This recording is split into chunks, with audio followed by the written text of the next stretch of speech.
आज पूरी दुनिया इस इंतजार में थी कि अमेरिका के प्रेसिडेंट मिस्टर ट्रंप आज नेशन के नाम एड्रेस करने वाले हैं, तो वो क्या कहेंगे।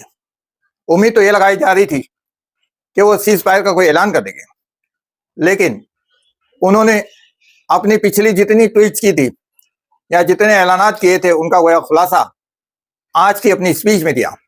19 मिनट की यह तकरीर जिसमें उन्होंने कहा कि हमने ईरान को पूरी तरह ख़त्म कर दिया है और अब वो इस लायक भी नहीं है कि न्यूक्लियर एनरिचमेंट कर सके और ना ही उनके मिसाइल की ताकत बाकी है। थोड़ी बहुत कुव्वत अगर बाकी होगी हम उसे भी ख़त्म कर देंगे और इसीलिए हमने 2 से 3 हफ्ते का वक्त मांगा है।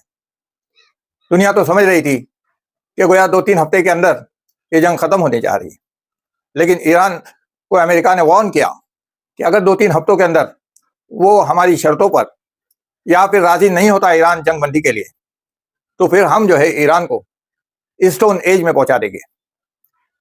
आप देखिए, इसी के बिल्कुल साथ वहां के उन्होंने जो है 4 पन्नों का जो लेख था जो अमेरिकन अवाम के नाम ट्वीट किया और कहा कि ईरान अमेरिकन अवाम के खिलाफ नहीं है, वो तो हर देश के साथ रहकर चलना चाहता है और ये जंग तो गोया हम पर थोपी गई है।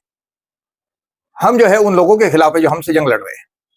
और उन्होंने इशारा दिया कि हम तो डिप्लोमेटिक तरीके को ही ज्यादा बेहतर समझते हैं, लेकिन जब तक ये हमले बंद नहीं होते किसी किस्म के डिप्लोमेट्स की उम्मीदें नहीं लगाई जा सकती।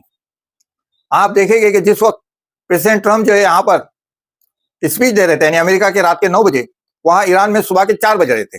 हमारे भारत के अंदर स्पीच दे रहे थे यानी अमेरिका के रात के 9 बजे, वहां ईरान में सुबह के 4 बज रहे थे।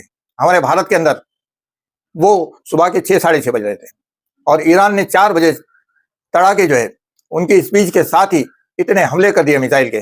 वो इशारा था कि ना आप रिजीम चेंज कर सके हैं और ना हमारी कुव्वत को तोड़ सके हैं। तो ऐसे में थोड़ा संगीन मामला हो गया और मार्केट भी जो है यानी स्टॉक मार्केट बाकायदा गिर गया और तेल के दाम भी जो है बढ़ गए। ये इशारे होते हैं दरअसल जो है जंग के खतरनाक पहलुओं के। तो क्या ऐसी सूरत में दुनिया को जल्द जो है इस जंग के खत्म होने का या खात्मे का जो है अंदाजा हो रहा है, या फिर यह जंग लंबी चलेगी तो इसके भयानक नताइज होंगे जिसका सामना पूरी दुनिया महसूस कर रही है। शुक्रिया।